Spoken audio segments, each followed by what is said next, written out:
rain is dissipating slowly, but the wind is still here. It's still going to continue for a little while to come.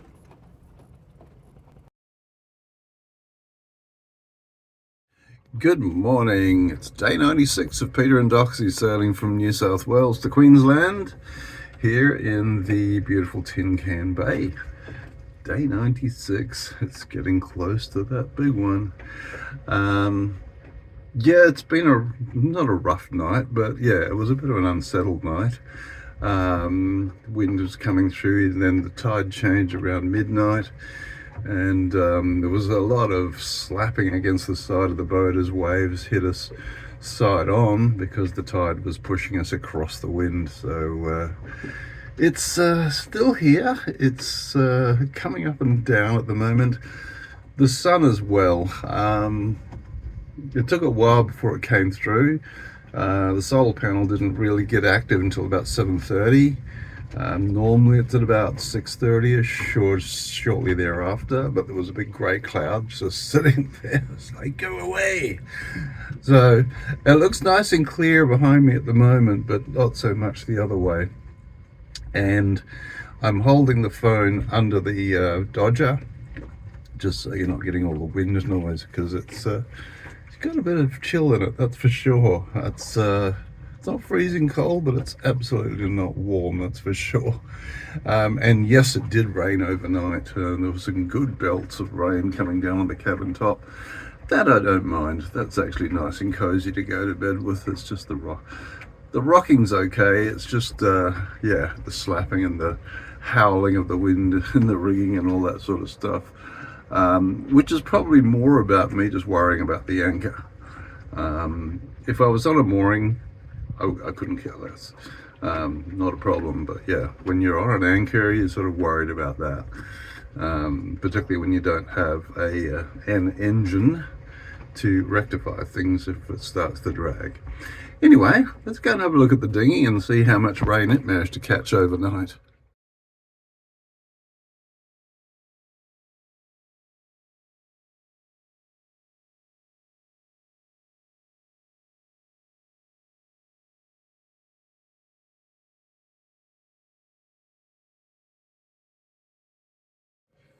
Yeah, so a fair bit of water caught in the dinghy there. I'll go down and bail it out shortly.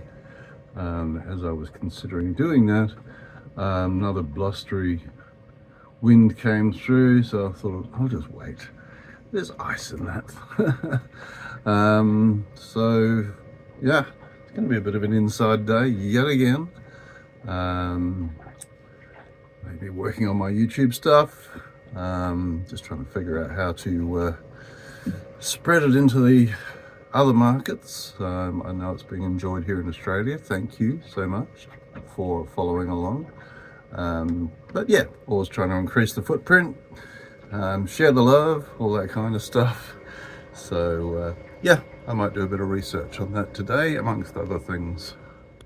Well, strange things happen, but just got a notification from the post office that my engine mount adjusting plates have arrived a day early, so that's great.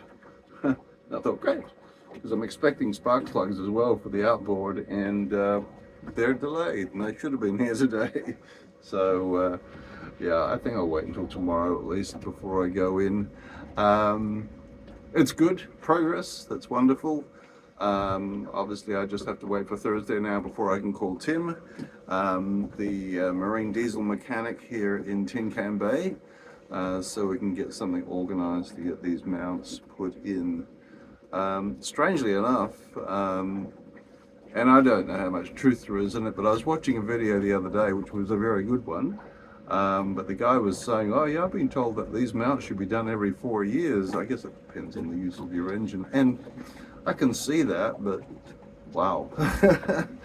You go through that every 4 years, but anyway. It is what it is. That's what BOAT stands for, break out another 1,000, which is quite true. Much as you don't want to think, it's the most expensive way to get somewhere for free that there is. So yeah. Anyway, the sun is trying to shine. It's good. It means I'm getting stuff on the solar. Happy about that. Don't want to really be wheeling out the generator too often. It does use a bit of petrol, but I mean, you know, understandably, because it's running there quite vigorously, constantly for a period of time to get any benefit from it.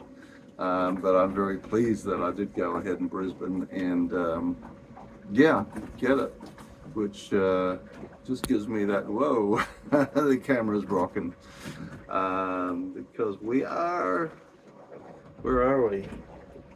10:45 in the morning, so yeah, it's slack water at the moment. The tide will start running out shortly. We are still getting quite vigorous gusts coming through. It just has not let up. So we're now going to switch with the boat facing upstream, more into the wind, which may be more comfortable. So obviously we're not getting those waves coming across, which I had last night. It was just slap bang and like, and you're sitting there visualizing what the anchor is doing down there, which I don't even want to think about.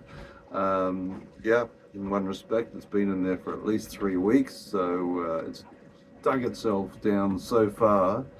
I was saying to my brother that, yeah, I got an email from a guy in Spain. He's complaining about my anchor coming up through his bathroom floor. Yeah, maybe not. But, yeah, everybody's holding here well. So it is good holding ground, obviously. Nobody's moved, so that's great news. And of course, as I've been saying, we've got the shore just close there into the wind, so that's making things a little bit easier than they could be possibly. So yeah, charging up my devices, using my inverter, which, if you don't know, it basically takes the 12 volt current and boosts it up to 240 volts, so that regular appliances can be charged from it. Obviously there is quite a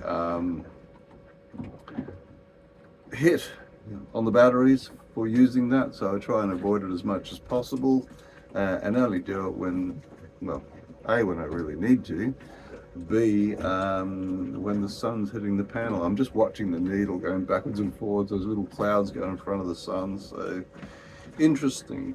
But yeah, you know, boat life's great. It sounds like a lot of hassle, but it just becomes normal very quickly, and I think it just shows how adaptable we are to new situations. So yeah, it's just great having that challenge of how much power can I get today, or you know, all of that kind of stuff, or you know, how's the water going, yeah, better get some more petrol for the engine or diesel or whatever. So yeah, it just brings you into the loop, I guess, of your own sort of living requirements. So, and there's always stuff to fix. I mean, I got this compass which sits in front of the wheel. You've seen them before, obviously, or not. But yeah, this sits in front of the wheel basically when I'm steering, and obviously I take my headings from that. But yeah, there's been an issue with the mounts. I think this compass was basically retrofitted, well, obviously, because it's quite new looking. You know, the glass or perspex or whatever it is pretty unblemished, unscratched, and hasn't got that sort of stuff that you get on your headlights in your car, you know, when they go yellow after a while. That's what will happen here if I just leave it exposed to the sun. Nicely, it's got its own cover, which you close when not in use. So I'm just finding a way to get that remounted. It's got its own rubber strip to make it waterproof and stuff in the hole it goes into, but it is actually smaller than the hole. So little chunks of wood I found that were sort of around the edges on the inside that it's screwed into. So I've got to find a way of getting those back in there and getting them to stick effectively. Anyway, that job to do. at some stage before I go anywhere, obviously. Also, when I look at the water filter too, it's probably needing replacing. That's my drinking water. There's actually a filter which they have at Bunnings in Gympie. And do you think they're going to ship to Tin Can Bay? No. So anyway, I'll work out a way of getting one of those. There's two types, universal plus, or whatever the model number of this one is. They have different attachments, so I'm just trying to work out what the best option is, whether to go with a universal one, which seems to filter out more stuff than the specific one I've got here, but I need to look at what hose attachments I need to change to use that effectively, and well, then in the future just be able to change it out easily. So it's all a little bit of work now, might make life easier in the future. That's always a good way to go, I think. So anyway, I am going to have my coffee, which I cannot live without. That's just gone off, so I'm going to avail myself of that, and yeah, might do some research. Looking at going to Canada next year, Newfoundland specifically. So yeah, doing some bit of fun doing trip planning for that. So anyway, let's see what the rest of the day brings. At least the sun's here. It just feels so good. Okay, so talking about the compass, this is basically the hole where it comes from. Let's go over there. You can actually see the steering mechanism down there, the chain and blocks, and also there's these electric wires coming out of here, which I assume there must be a light in the compass. I've never seen it going, so I'm getting the multimeter and just going to put it in there and then turn on a couple of switches and see what happens, see if there's any power coming through at all. Okay, so I could go down there, and I have had a bit of a look to see where the wires go as they come out the bottom of the capstan there. Yeah, they disappear again as usual, as they all do. So I'm going to do a bit of trial and error at first, just to see if I can work out what they might be connected to. Now my logic would say, okay, compass light on, I would probably turn them on when the nav lights came on. Okay, because if you need your port and starboard lights, it's night time and you probably want your compass lit. So let's see if I can run the multimeter on that and see if there's anything there at all. Okay, so I have put the appropriate cables to the sensors, and we're getting a bit fat nothing out of that one. So I'll flick a few other switches, but my guess is there's probably no power coming in it from anywhere. All right, so we'll turn the nav lights off. I can actually see the multimeter from here, so I might as well just try everything. You never know. Logic. Okay, cabin lights, not so much.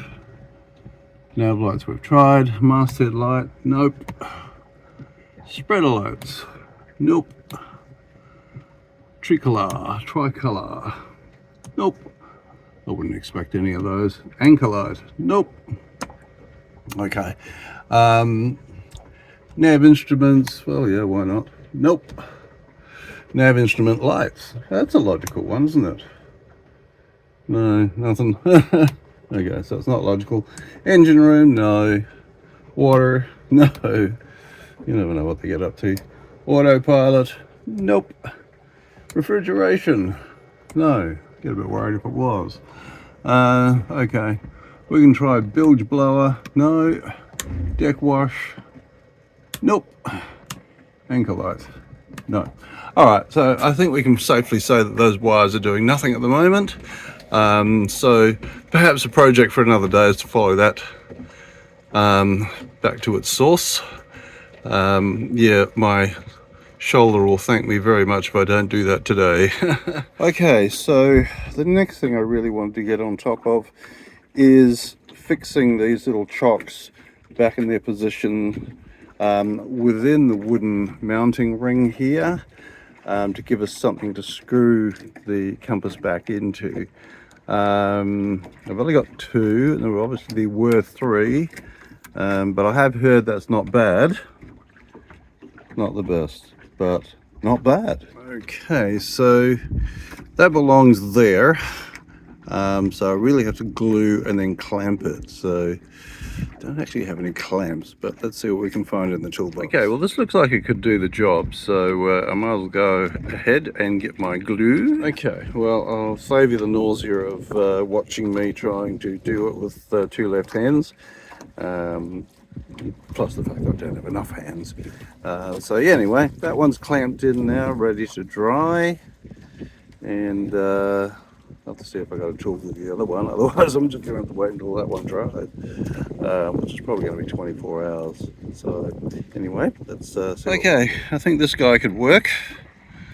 Yeah, let's give it a go. Okay, not pretty, functional, hopefully, do the job. There you go, half a TP or something, 2/3. Okay, let that sun and wind dry the glue out. Yes, and in that tool selection, I found the giant's tools, look. Holy moly. That's a weapon, man. Probably good for getting propeller shafts off and stuff. Anyway, good to know you've got these things. Well, here we are, end of the day, bottom of the tide.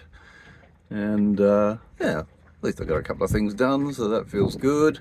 You probably noticed I had a couple of squabs on deck, well in the cockpit rather, just bringing things out to sun them, which you do regularly obviously on a boat, particularly after wet weather. You know, things tend to attract moisture, whether you realise it or not. So yeah, the sun is probably about 45 minutes from going down, still on the solar panel. We're just swinging around at the moment with the slack water.